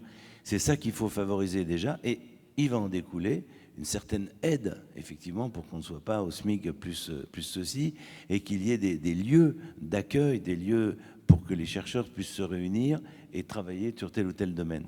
Mais c'est un concept, d'abord. C'est un concept, et je trouve que c'est ça qui manque dans notre pays, où on est frileux, contrôlé, contrôlant, je dirais, avec une espèce de millefeuille administrative de toute demande. Vous vous rendez compte quand même que des chercheurs qui ont derrière eux un background, lorsqu'ils demandent un projet de recherche, on devrait avoir des équipes administratives, même sur le plan éthique, même sur le plan financier, que des gens qui vous veulent du bien, qui veulent vous aider, qui sont là pour que la recherche se développe et voient qu'est-ce qu'on peut faire pour vous aider. Non, vous n'arrêtez pas de voir des juges dont on ne sait pas très bien à quel titre ils se proposent comme ça, qui vont contrôler, intervenir sans cesse pour, je dirais, non pas vous favoriser le travail, mais pour voir si vous passez bien les obstacles qui semblent être la bonne façon de penser. C'est ça qui nous tue actuellement.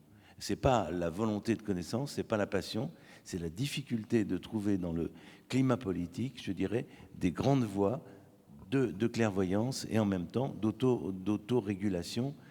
Certainement, il ne s'agit pas, encore une fois, de faire tout et n'importe quoi. Ouais, clairement, la passion est là. Jean-Claude Amazen, et puis après une question devant. Je dirais, bon, la recherche française est très bonne, hein, mais ce que je veux dire, les problèmes que tu soulèves, moi je crois qu'ils existent dès l'école. C'est-à-dire qu'on a un système éducatif dans lequel l'idée c'est que l'essentiel est d'absorber et de pouvoir répéter ce qu'on nous a appris. C'est du savoir. La recherche, l'initiative, l'innovation, c'est pas simplement de s'être approprié ce qu'on a dit, c'est d'être capable de s'en servir pour inventer quelque chose de nouveau.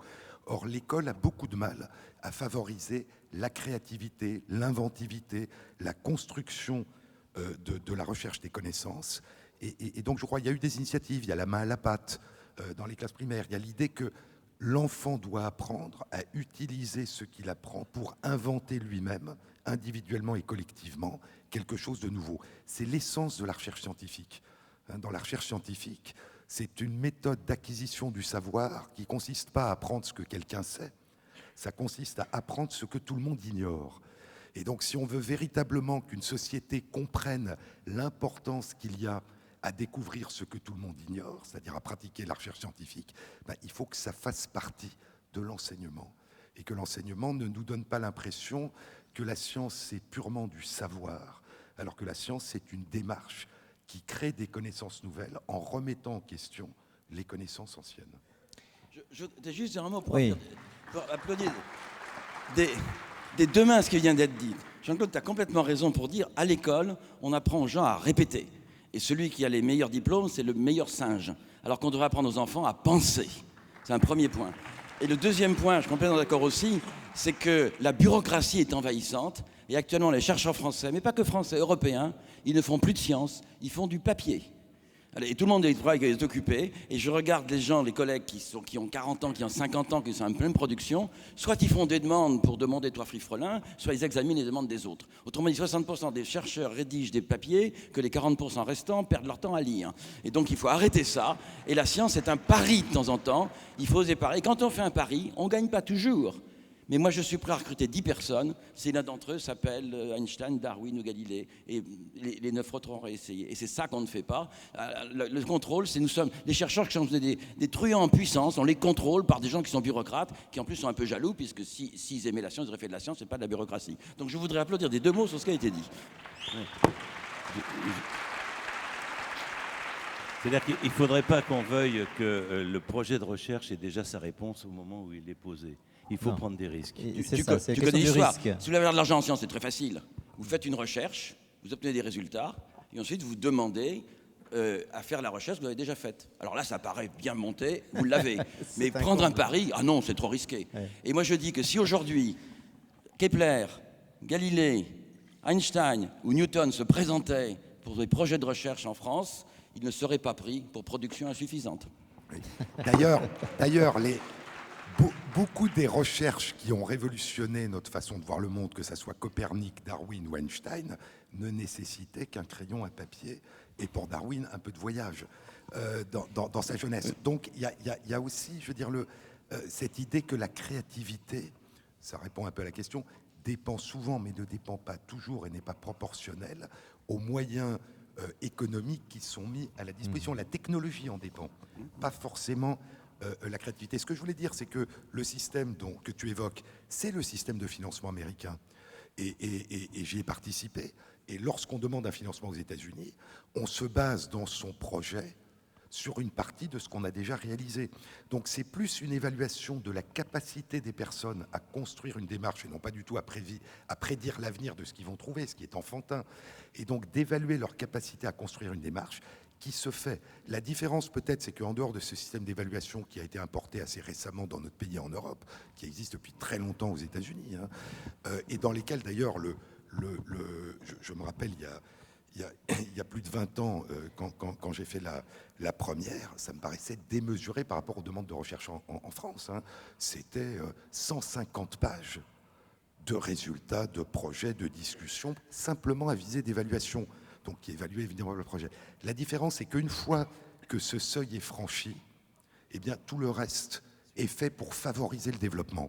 Donc il n'y a pas une série d'obstacles. Il y a des obstacles qui peuvent paraître un peu artificiels, mais une fois que cette frontière est passée, eh bien, tout est fait pour que les choses puissent se développer. Il y a aussi autre chose, c'est que le système est financé de 3 ans en 3 ans ou de 4 ans en 4 ans, ce qui est assez lourd.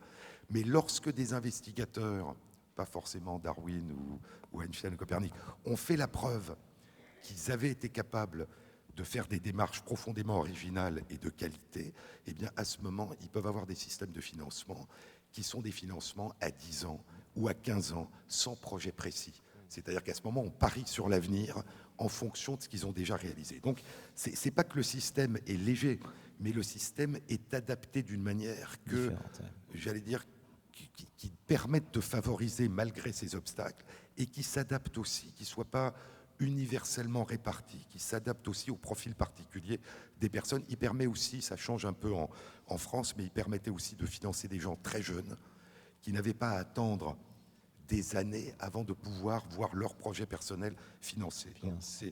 On est en train d'adopter un système semblable avec peut-être ce que tu évoquais, le risque, comme on est un pays de tradition centralisée, on y ajoute des couches administratives qui sont non seulement non nécessaires, mais qui peuvent être nuisibles. Enfin, en tout cas, oui, ralentissantes.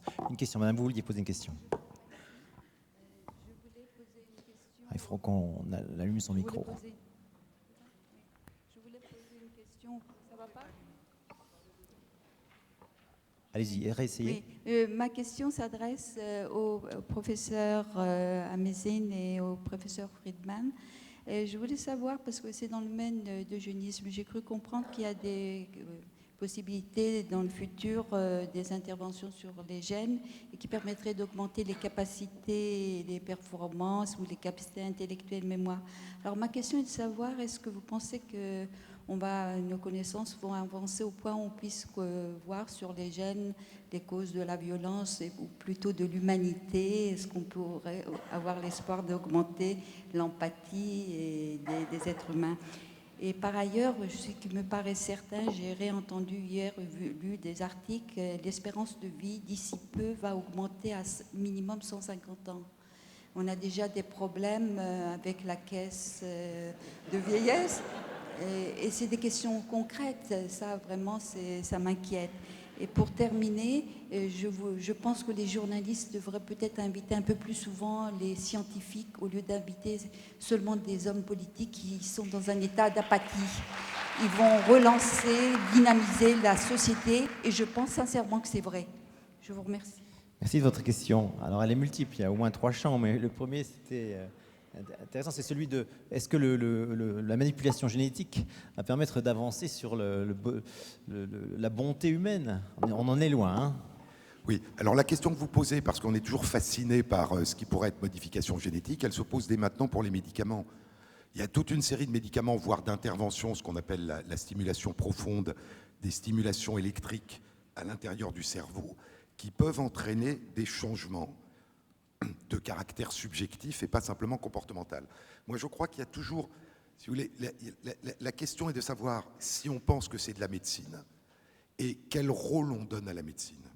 S'il s'agit de prévenir des souffrances, de prévenir des maladies, de les guérir, de les corriger, eh bien, on intervient en effet sur des phénomènes profonds, qui soient neurologiques ou psychologiques, par des traitements lorsque la détresse des personnes est telle qu'elles demandent une modification, une dépression profonde par exemple, hein, de retrouver un peu de bonheur de vivre. Maintenant, lorsque l'on veut améliorer, entre guillemets, hein, apporter quelque chose que l'on croit bien, tout effet secondaire devient majeur.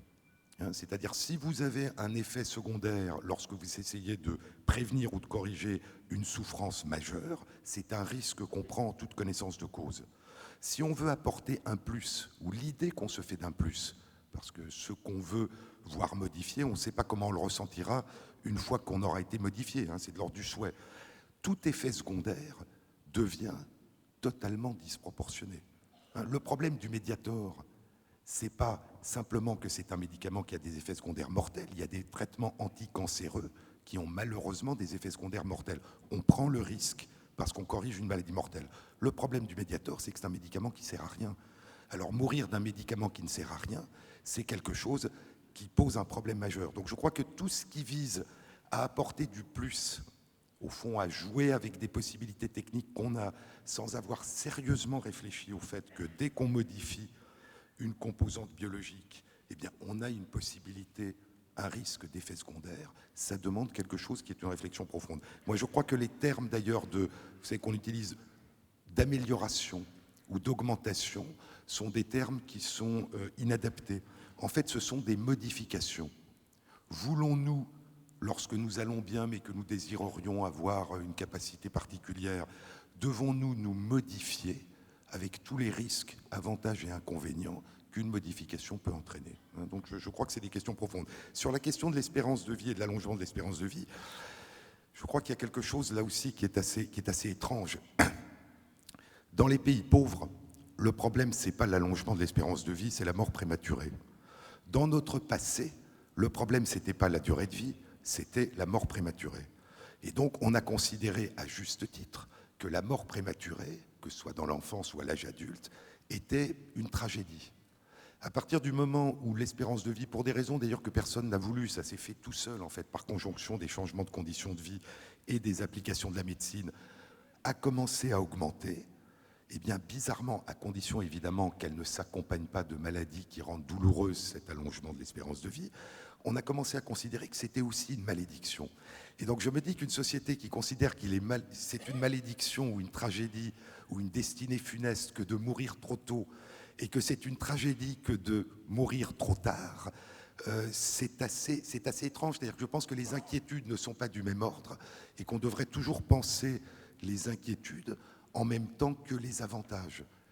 Et donc ne pas osciller entre, parce que j'ai presque envie de dire, et quel serait l'âge idéal pour mourir ? 50 ans c'est trop tôt, 70 ans c'est trop tard, donc il y a quelque chose d'un peu abstrait. Et donc je crois qu'il y a deux problèmes. C'est comment construire une société dans laquelle le fait de vivre plus longtemps ne soit pas considéré comme une charge ou un fardeau pour les autres. Puisque ça ne veut rien dire les autres. Si on vit dans une société où tout le monde vit plus longtemps, tout le monde vit plus longtemps, qu'il ait 5 ans, 10 ans, 40 ans ou 80 ans. Et donc comment collectivement on construit une société dans laquelle tous les âges de la vie sont accueillis de manière favorable. Un exemple, moi, qui me frappe, le monde du travail aujourd'hui. Les seniors ne sont pas très appréciés. Et donc, après 50 ans, c'est plus difficile de trouver un travail. Mais les juniors ne sont pas non plus appréciés. Et c'est difficile de trouver un travail avant l'âge de 30 ans ou de 35 ans. Donc, vous avez du chômage chez les seniors et vous avez du chômage chez les juniors. Et donc, vous vous demandez, c'est quoi l'âge idéal pour être employé ? Il semble que c'est quelque part entre 35 et 45 ans. Et donc, avant, on est trop jeune, et après, on est trop vieux. Et donc, une société qui normativise et qui hiérarchise et qui classe les personnes sur des critères aussi stricts et qui concernent quelque chose d'assez abstrait, l'âge de l'horloge et du calendrier solaire, c'est, je crois, quelque chose d'inquiétant. Donc, je pense que toute situation amène des problèmes. En gros, vivre plus longtemps, c'est la solution magnifique au problème de la mortalité prématurée qui, dans beaucoup de pays du monde aujourd'hui, est un problème majeur. Mais ça n'est pas parce que c'est la solution d'une tragédie que ça ne pose pas des problèmes. Il faut les résoudre, mais sans penser que c'est quelque chose qui, en soi, devrait être évité. Éloi, revenons vers toi sur le tweet. Oui, Eric, il y a pas mal de personnes qui ont commenté et qui ont parlé de transhumanisme, de posthumanisme. Donc on va pas y revenir. Il y a une question qui revient en revanche sur la relation entre le politique et le scientifique. Une question toute simple. Quelle serait la relation idéale entre le politique et le scientifique ? Messieurs, je vous laisse avec cette question. Relation entre le politique et le scientifique. André Breuil se sent... Je ne me sens pas du tout capable d'y répondre, mais la réponse résumée, c'est que j'en sais rien. Mais finalement, ce qui me paraît important, c'est toujours la culture et l'éducation. Je pense qu'il serait important que dans la période de 5 ans à 20 ans, les hommes qui deviennent plus tard hommes politiques, scientifiques, etc., soient ensemble. Et la France a ce défaut d'avoir des écoles qui font des clans, qui se séparent les uns les autres, alors que, par exemple, aux États-Unis et dans d'autres pays, ils sont dans la même université. L'un devient scientifique, l'autre devient un politique, l'autre devient capitaine d'industrie, etc. Ils se connaissent. Donc l'important, c'est la culture, c'est l'échange, c'est l'information. C'est ça qui est important. Alors l'autre point aussi, c'est que l'échelle de temps de la science n'a rien à voir avec celle du monde politique.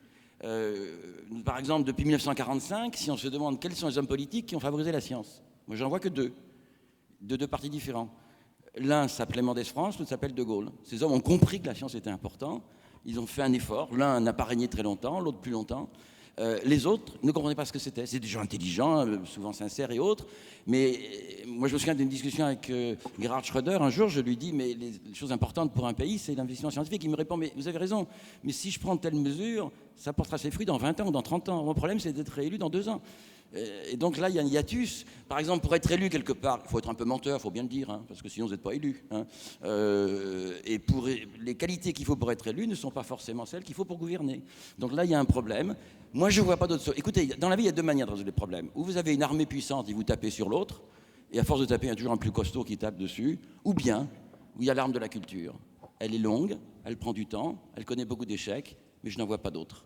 Et donc, la seule relation, c'est que tout le monde soit au courant, tout le monde soit enthousiaste, tout le monde ait envie.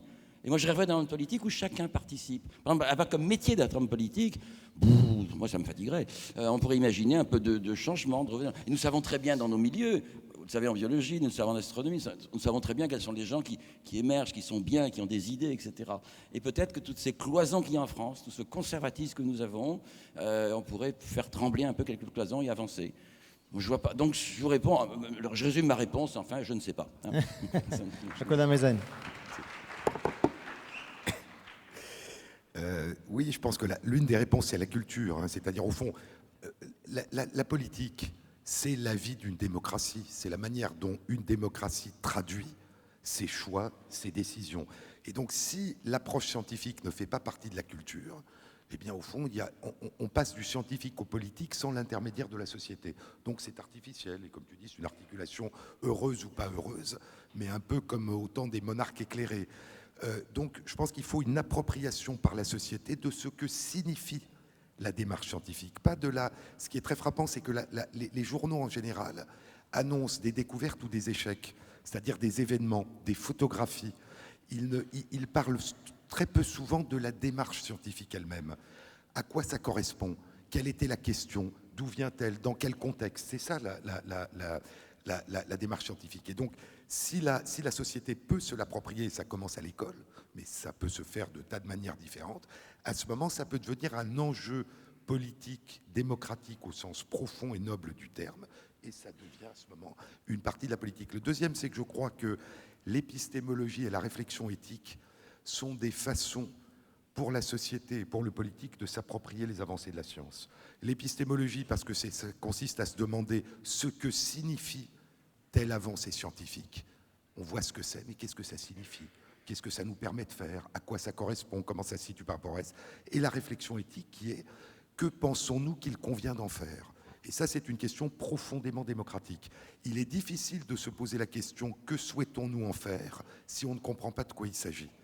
Et donc, comme une réflexion éthique, qu'il s'agit de savoir quelle conduite serait la plus souhaitable, demande et bénéficie de comprendre la démarche scientifique qui pose la question et le problème, je crois que la démarche éthique et le fait que la démarche éthique, la société se l'approprie de plus en plus à différents niveaux, est une des façons non seulement de faire rentrer la culture scientifique dans la société, mais en même temps d'avoir un regard responsable sur cette culture scientifique. C'est non seulement quelque chose que l'on découvre, c'est non seulement quelque chose que l'on apprend, c'est non seulement quelque chose qui change notre regard et qui est merveilleux, mais c'est quelque chose dont on se sent partiellement responsable et dépositaire.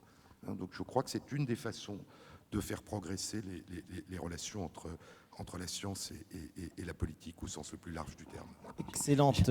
J'avais fait une proposition lors de la dernière élection présidentielle. J'avais suggéré qu'on supprime la condition d'avoir 500 signatures de maire pour être candidat et qu'on le remplace par une autre condition nécessaire mais très loin d'être suffisante. C'est pour être candidat, il faudrait au moins avoir une thèse. Hein. Et ce qui aurait éliminé les candidats des 20 dernières années d'ailleurs. Alors, mais une thèse, une vraie, hein, pas celle qu'on a donnée à un astrologue ou à un jumeau qui dit que des bêtises. Hein. On voit de qui vous parlez. Eh bien, excellente transition sur la culture avec des livres que je voudrais vous proposer, et notamment La sculpture de vivant, qui est un des best-sellers de Jacob Mazen, qui est maintenant en poche, qu'on trouve en poche, qu'il faut absolument lire de près. Il raconte toute l'histoire de la naissance d'un fœtus, pourquoi certaines cellules, on va dire, se suicident. Le mot n'est pas juste, c'est l'apoptose. Enfin, on ne va pas refaire le livre maintenant. Lisez-le, il se trouve à la librairie, je crois, à côté. Et puis le plus récent de Jean-Claude Mazen, c'est Sur les épaules de Darwin. Si vous le suivez tous les samedis sur France Inter, continuez les battements du temps aux éditions Les Liens qui libèrent, France Inter. René Friedman le livre dont j'ai parlé tout à l'heure aux éditions Bayard et qui s'appelle Conviction. Ce sont vraiment vos convictions sur toute l'histoire de l'obstétrique. Et puis le tout dernier, la plus belle histoire de la naissance. Si vous avez un cadeau à faire à une jeune maman, une future maman, je vous en prie, faites-le. Ça, c'est un très joli bouquin. Et puis alors, André Braic, De feu et de glace. Il n'est pas récent, mais là, à chaque fois que je l'ouvre, les caméras ne pourront peut-être pas saisir les images. C'est quasiment un livre d'images où on comprend mieux comment tout cela s'imbrique dans le ciel. Ça s'appelle De feu et de glace. C'est aux éditions Odile Jacob, bien sûr, très bon éditeur. Toujours chez Odile Jacob, La science, une ambition pour la France. Alors, ce livre a une petite histoire. En 2 mots, vous pouvez la raconter? Ça devait être 60 pages. C'est un dîner chez Odile Jacob l'année dernière, où en plaisantant, je lui dis que je suis débordé, j'ai trop de travail en ce moment, du coup, j'ai pas le temps de me présenter au présidentiel, mais que j'y suis sérieusement pour 2017 et 2022. Et qu'en attendant, j'ai un programme, et mon programme repose en 3 priorités, à l'exclusion de toutes les autres, qui sont la recherche, la culture et l'éducation. Alors Odile me dit, super André, faites-moi un manifeste de 60 pages en 1 semaine, on le publie avant les élections. Bon, j'ai mis 2 mois, j'ai fait 160 pages, et ensuite j'ai dîné avec les candidats. J'ai essayé de les convaincre, mais vous voyez, je suis pas très bon pédagogue, puisque je les ai pas vraiment convaincus. Si, parce qu'on va le lire, votre livre. Vous allez voir. Toujours chez Odile Jacob, d'André Braic, Les enfants du soleil, l'histoire de nos origines. Et puis, je ne voudrais pas terminer cette session sans saluer le numéro 100 d'un beau magazine qui s'appelle Science et Vie, que tout le monde connaît. Il a 100 ans cette année. Arrachez-vous, allez vite dans les kiosques, parce qu'il paraît qu'il n'y en a plus beaucoup. Il s'est arraché comme des petits pains, comme on dit. Merci beaucoup de cette soirée. Ne quittez pas vos places, parce que je vais donner la parole tout de suite à M. Jean Audouze.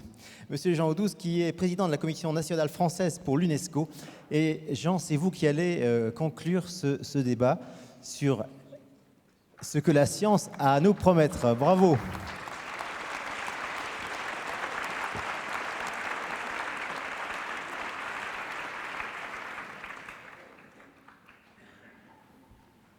Bonsoir à tous. Et donc, lorsque Sylvain, ce matin, m'a fait remarquer, Sylvain Carne, l'un des organisateurs de cette belle journée, m'a fait remarquer, avez-vous vu jamais autant de monde à l'UNESCO? J'ai dit non. Et de fait, je crois que la plus grande utilisation, la meilleure utilisation qu'on peut faire de ce lieu, c'est effectivement celle que nous en avons faite, je crois, en fait, les intervenants et vous tous, mesdames, messieurs. Donc, pourquoi je suis là? C'est parce qu'effectivement, je suis astrophysicien comme M. Braic, hein, pour ceux qui le savent.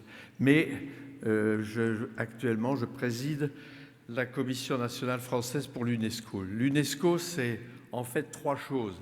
C'est d'une part un secrétariat, vous avez vu M. Falt qui nous a accueillis ce matin. C'est aussi les ambassadeurs de 195 pays, qui représentent les pays membres d'un point de vue diplomatique et politique. Et puis, ce sont des commissions nationales qui représentent la société, les intellectuels, comme vient de le dire André Braic, c'est-à-dire les scientifiques, les gens de culture et les éducateurs.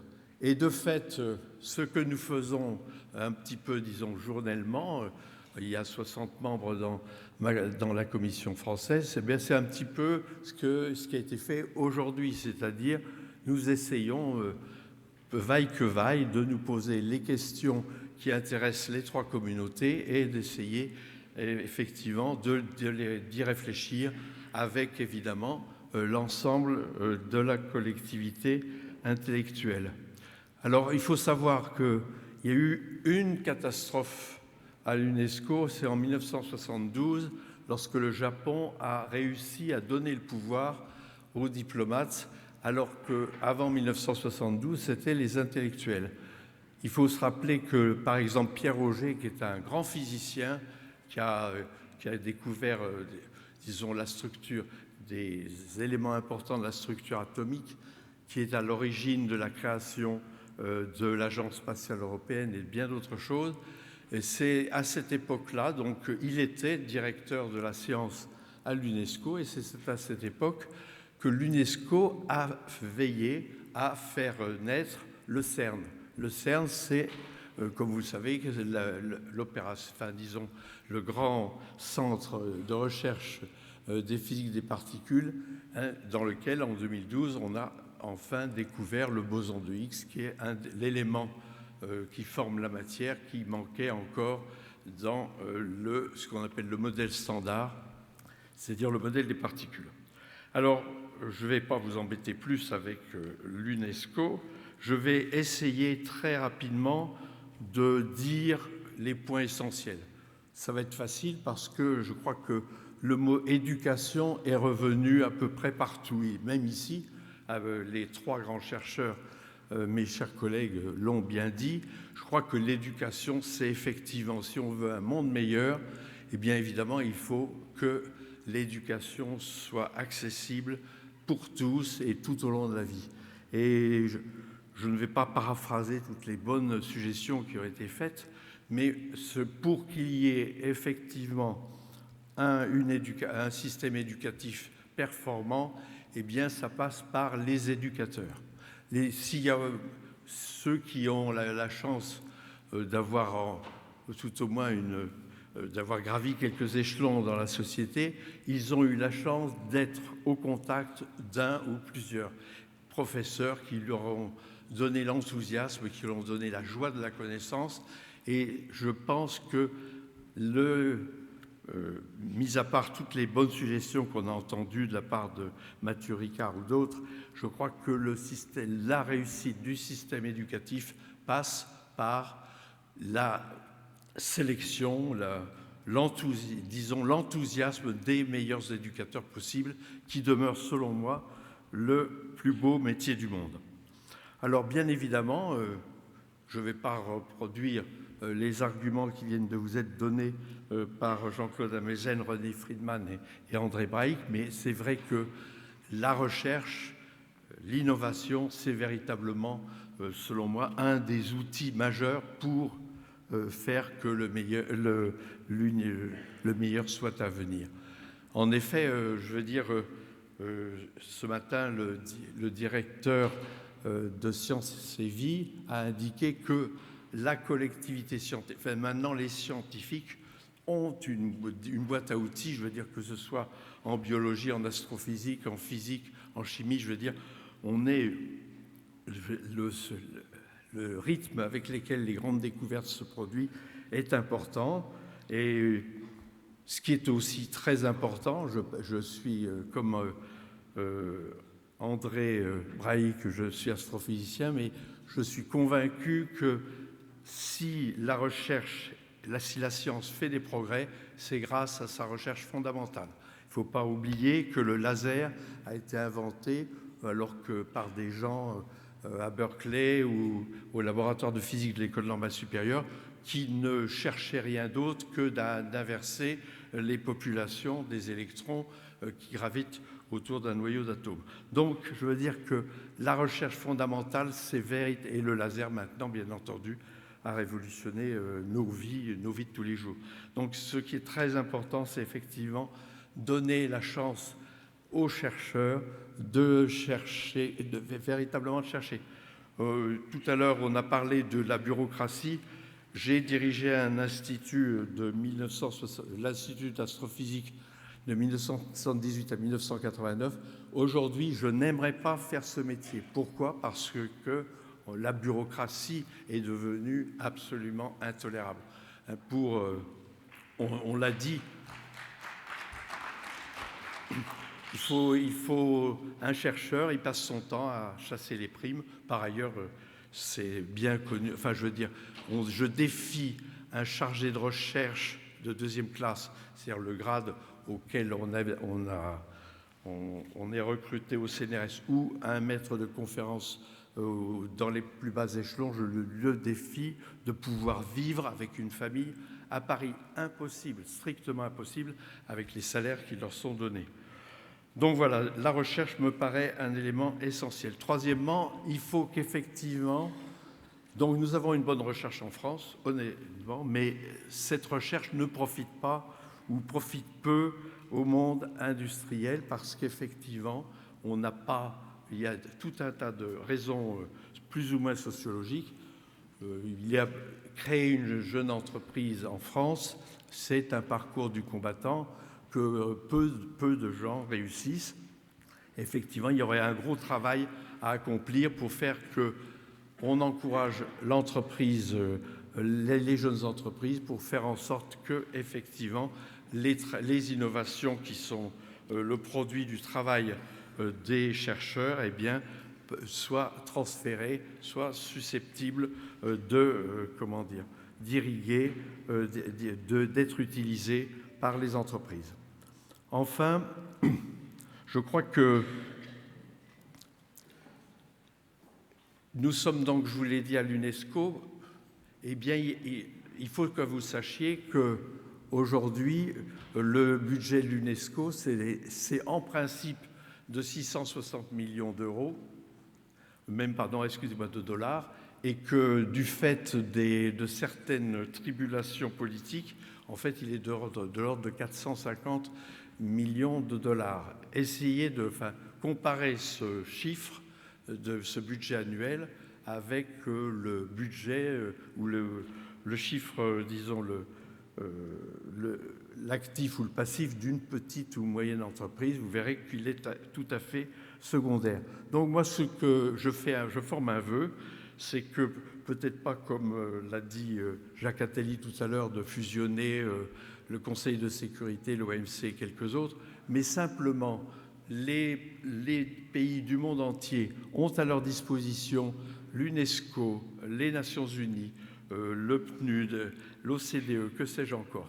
Eh bien, au moins qu'ils les financent et deux, qu'ils les débarrassent de la bureaucratie galopante.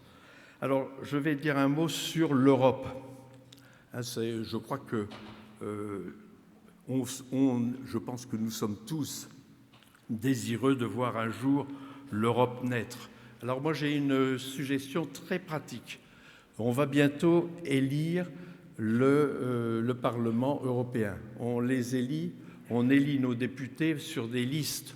C'est-à-dire que moi, je ne connais absolument pas le député qui est le 5e ou le 6e sur telle ou telle liste. Pourquoi il est là, pourquoi il n'est pas là. Moi, je propose, et ça ne coûte pas un centime, je propose que l'élection au Parlement européen soit faite sur le mode comment on élit nos députés en France, c'est-à-dire on définit des circonscriptions ayant à peu près le même nombre de personnes, comptant le même nombre de citoyens, et on fait une élection uninominale à 2 tours, comme c'est le cas pour le Parlement. Ça coûte rien, et ça, pourquoi je le dis, c'est parce qu'à ce moment-là, les citoyens connaîtraient leurs députés et s'intéresseraient davantage à la construction de l'Europe. Alors, on m'a fait véritablement un très beau cadeau en me permettant de dire ces quelques mots. Je voulais simplement féliciter François Lemarchand et Sylvain Carne qui ont organisé cette rencontre. J'espère qu'elle va nous stimuler, qu'elle va nous permettre je crois que le meilleur est à venir, mais le meilleur n'est à venir que si on unit nos efforts et si effectivement on travaille de façon concertée, parce que c'est compliqué. Avant de conclure et de remercier d'autres personnes, je voudrais dire les quelques mots qui m'ont frappé tout au long de cette journée.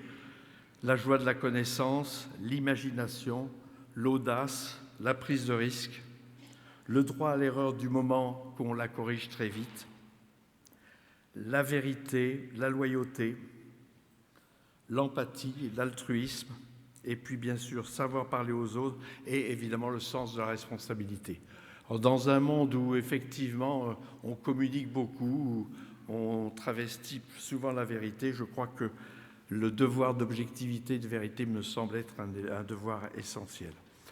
Enfin, donc, nous avons eu la chance d'avoir des intervenants de la qualité de ceux des trois amis qui viennent de s'exprimer devant vous. Il y en a eu plein d'autres depuis ce matin. Je crois que nous devons les remercier. Je les remercie en votre nom. Et puis, bien sûr, à vous tous, mesdames, messieurs, qui m'avez fait l'amitié de passer encore quelques minutes avec moi et de m'écouter. Merci beaucoup.